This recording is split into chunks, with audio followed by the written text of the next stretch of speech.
Have you ever wondered what it takes to be a medical doctor in different countries?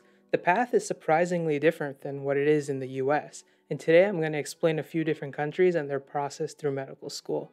Before I get right into it, please do hit the like and subscribe button, it helps me out a lot. With that being said, let's jump right into it. So I'm going to start off with the US, of course, because that's where I'm doing medical school. And in the US, you start off, obviously, with 4 years of undergrad.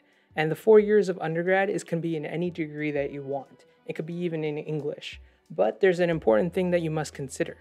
Pre-medical students need to complete certain requirements in order to apply for med school. They have certain requirements like the chemistry, physics, math, biology, and psych and soc maybe. Depends on the medical school that you want to apply to. And that all needs to be done in your undergrad, or you need to take those courses before applying to medical school. Before you apply to medical school, you also need to complete the MCAT. The MCAT, or the Medical College Admissions Test, is an examination it's a standardized examination supposed to assess the knowledge of basic competencies, educational competencies, and in order to prepare you for medical school.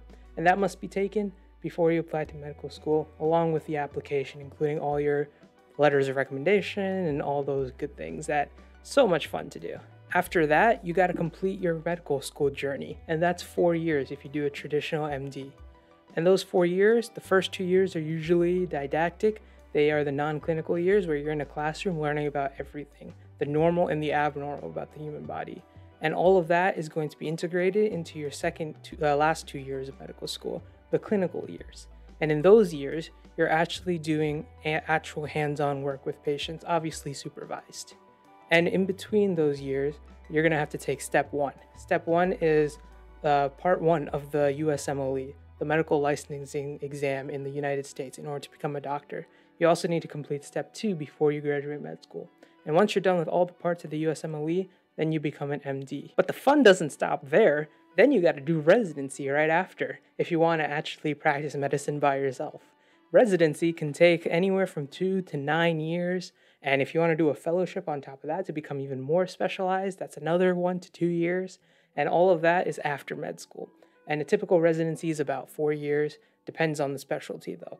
After that, then you're a fully certified doctor that can practice by themselves. And if you want to specialize, again, you got to take a fellowship.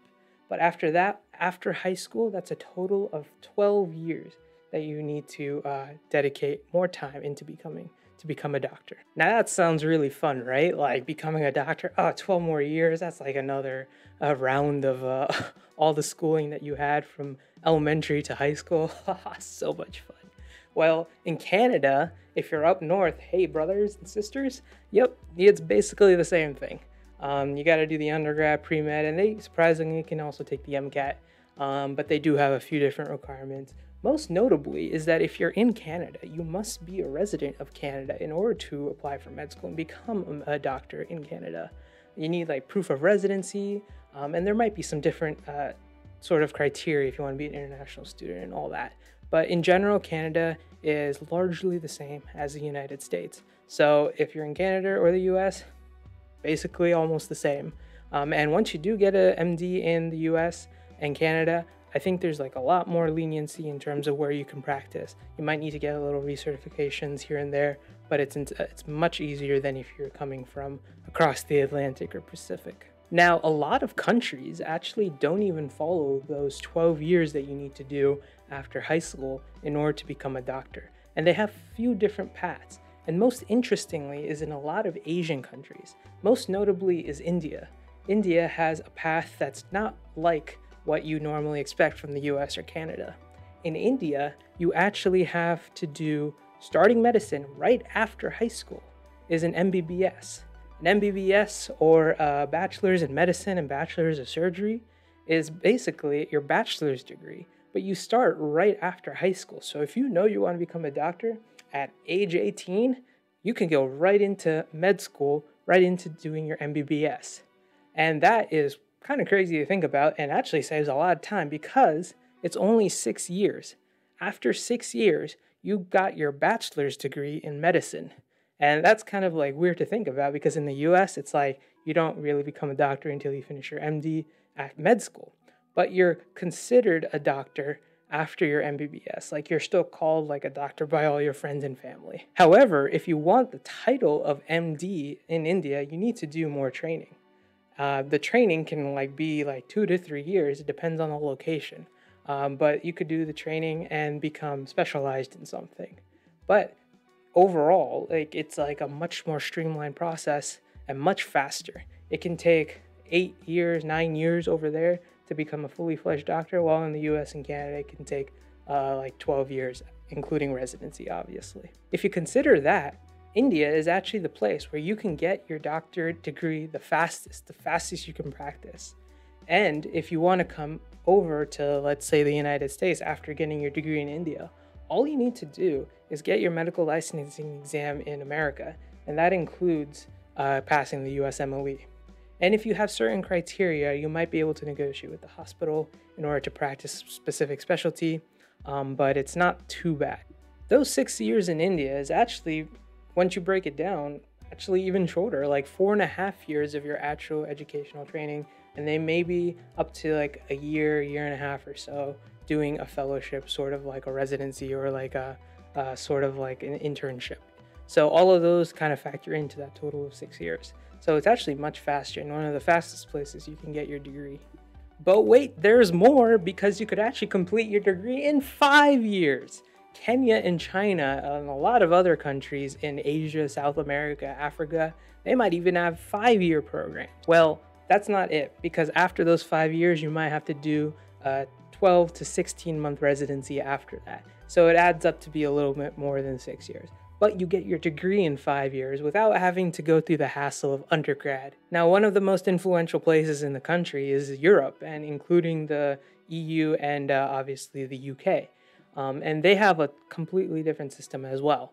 Well, it's not too bad, because a lot of things that are based in Asia kind of got their inspiration from Europe when, British invaded everyone. But it's not too bad. They complete a 6-year program, they become a doctor, but then they have to do an internship right after, which could be a year or two. But then at that point, you're basically training by yourself and becoming a doctor and treating all the patients by yourself, which is pretty cool.